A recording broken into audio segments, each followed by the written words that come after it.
नमो भगवते तस्मै कृष्णायाद्भुतकर्मणे रूपनाम विभेदेन जगत्कीर्तयो यतः सच्चिदानन्दरूपाय विश्वभूतपत्यादिहेतवे तापत्रय विनाशाय श्रीकृष्णाय वयं नमः। श्रीकृष्णाय वयं नमः। श्री वल्लभ विठ्ठल गिरधारी श्री यमुने जी की बलिहारी गोपीजन वल्लभ गिरधारी श्री महाप्रभु जी की बलिहारी श्री वल्लभ विठ्ठल गिरधारी श्री यमुने जी की बलिहारी गोपीजन वल्लभ गिरधारी श्री महाप्रभु जी की बलिहारी। श्रीमद् भागवत महापुराण महात्म अध्याय 3। सनकादि ने कहा, अब हम आपको इस भागवत शास्त्र की महिमा सुनाते हैं। इसके श्रवण मात्र से मुक्ति हाथ लग जाती है। श्रीमद् भागवत की कथा का सदा सर्वदा सेवन आस्वादन करना चाहिए। इसके श्रवण मात्र से श्री हरि हृदय में आ विराजते हैं। इस ग्रंथ में 18,000 श्लोक और 12 स्कंध हैं तथा सुखदेव और राजा परीक्षित का संवाद है। आप यह भागवत शास्त्र ध्यान देकर सुनिए। यह जीव तभी तक अज्ञानवश इस संसार चक्र में भटकता है जब तक क्षण भर के लिए भी कानों में इस सुख शास्त्र की कथा नहीं पड़ती। बहुत से शास्त्र और पुराण सुनने से क्या लाभ है? इससे तो व्यर्थ का भ्रम बढ़ता है। बहुत से शास्त्र और पुराण सुनने से क्या लाभ है? इससे तो व्यर्थ का भ्रम बढ़ता है। मुक्ति देने के लिए तो एकमात्र भागवत शास्त्र ही गरज रहा है। जिस घर में नित्य प्रति श्रीमद् भागवती कथा होती है वह तीर्थ रूप हो जाता है, और जो लोग उसमें रहते हैं उनके सारे पाप नष्ट हो जाते हैं। हजारों अश्वमेध और सैकड़ों वाजपेयी यज्ञ इस सुख शास्त्र की कथा का 16वां अंश भी नहीं हो सकते। तपोधनो, जब तक लोग अच्छी तरह श्रीमद् भागवत का श्रवण नहीं करते तभी तक उनके शरीर में पाप निवास करते हैं। फल की दृष्टि से इस सुख शास्त्र कथा की समता गंगा, गया, काशी, पुष्कर या प्रयाग कोई तीर्थ भी नहीं कर सकता। यदि आपको परम गति की इच्छा है तो अपने मुख से ही श्रीमद् भागवत के आधे अथवा चौथाई श्लोक का भी नित्य नियम पूर्वक पाठ कीजिए। ओंकार, गायत्री, पुरुष सूत्र, तीनों वेद, श्रीमद् भागवत, ओम नमो भगवते वासुदेवाय, यह 12 अक्षर मंत्र 12 मूर्तियों वाले सूर्य भगवान, प्रयाग, संवत्सर रूप काल, ब्राह्मण, अग्निहोत्र, गौ, द्वादशी तिथि, तुलसी, बसंत ऋतु और भगवान पुरुषोत्तम, इन सब में बुद्धिमान लोग वस्तुतः कोई अंतर नहीं मानते। जो पुरुष अहर्निश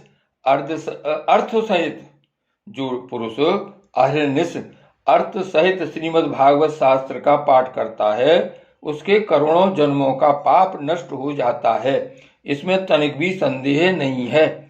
जो पुरुष नित्य प्रति भागवत का आधा या चौथाई श्लोक भी पढ़ता है उसे राजसु और अश्वमेध यज्ञों का फल मिलता है। नित्य भागवत का पाठ करना, भगवान का चिंतन करना, तुलसी को सींचना और गौ की सेवा करना, ये चारों समान हैं। जो पुरुष अंत समय में श्रीमद् भागवत का वाक्य सुन लेता है उस पर प्रसन्न होकर भगवान उसे वैकुंठ धाम देते हैं। जो पुरुष इसे सोने के सिंहासन पर रखकर विष्णु भक्त को दान करता है वह अवश्य ही भगवान का सायुज्य प्राप्त करता है। जिस दुष्ट ने अपनी सारी आयु में चित्त को एकाग्र करके श्रीमद् भागवत अमृत का थोड़ा सा भी रसास्वादन नहीं किया उसने तो अपना सारा जन्म चांडाल और गधे के समान व्यर्थ ही कमा दिया। वह तो अपनी माता को प्रसव पीड़ा पहुंचाने के लिए ही उत्पन्न हुआ। जिसने इस सुख शास्त्र के थोड़े से भी वचन नहीं सुने, वह पापात्मा तो जीता हुआ ही मुर्दे के समान है।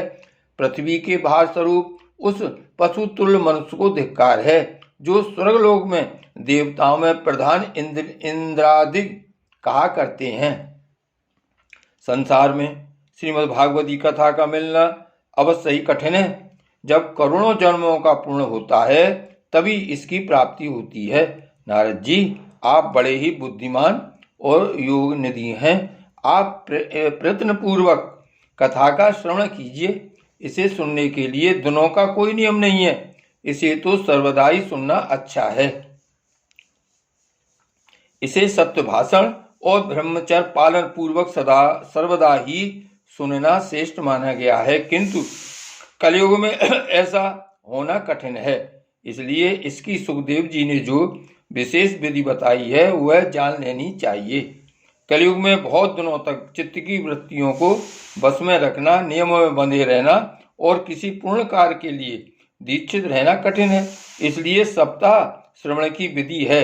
श्रद्धा पूर्वक कभी भी श्रवण करने से अथवा माघ मास में श्रवण करने से जो फल होता है वही फल श्री सुखदेव जी ने सप्ताह पारायण में निर्धारित किया है। मन के असंयम, रोगों की बहुलता और आयु की अल्पता के कारण तथा कलयुग में अनेकों दोषों की संभावना से ही सप्ताह श्रवण का विधान किया गया है। जो फल तप, योग और समाधि से भी प्राप्त नहीं हो सकता वह सर्वांग रूप में सप्ताह श्रवण से सहज में ही मिल जाता है। सप्ताह श्रवण यज्ञ से बढ़कर है, व्रत से बढ़कर है, तप से कहीं बढ़कर है, तीर्थ सेवन से भी तो सदा ही बड़ा है, योग से बढ़कर है, यहाँ तक कि ध्यान और ज्ञान से भी बढ़कर है। अजी, इसकी विशेषता का कहाँ तक वर्णन करें, यह तो सभी से बढ़ चढ़कर है। उद्धव जी बोले, गोविंद, अब आप तो अपने भक्तों का कार्य आपके परम धाम को पधारना चाहते हैं, किंतु मेरे मन में एक बड़ी चिंता है, उसे सुनकर आप मुझे शांत कीजिए। अब घोर कलकाल आया ही समझिए, इसलिए संसार में फिर अनेकों दुष्ट प्रकट हो जाएंगे।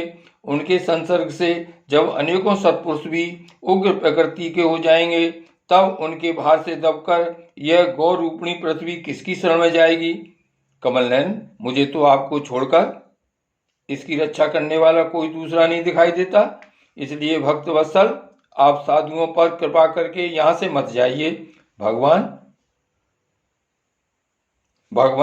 आपने निराकार और चिन्हमात्र होकर भी भक्तों के लिए ही तो यह सगुण रूप धारण किया है, फिर भला आपका वियोग होने पर वे भक्तजन पृथ्वी पर कैसे रह सकेंगे।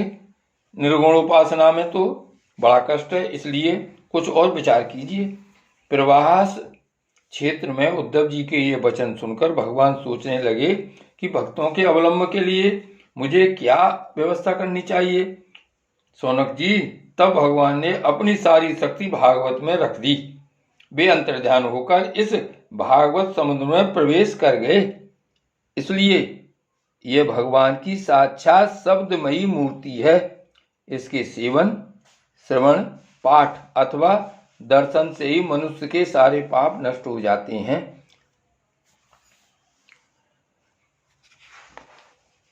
श्री गिरिराज धरण की जय।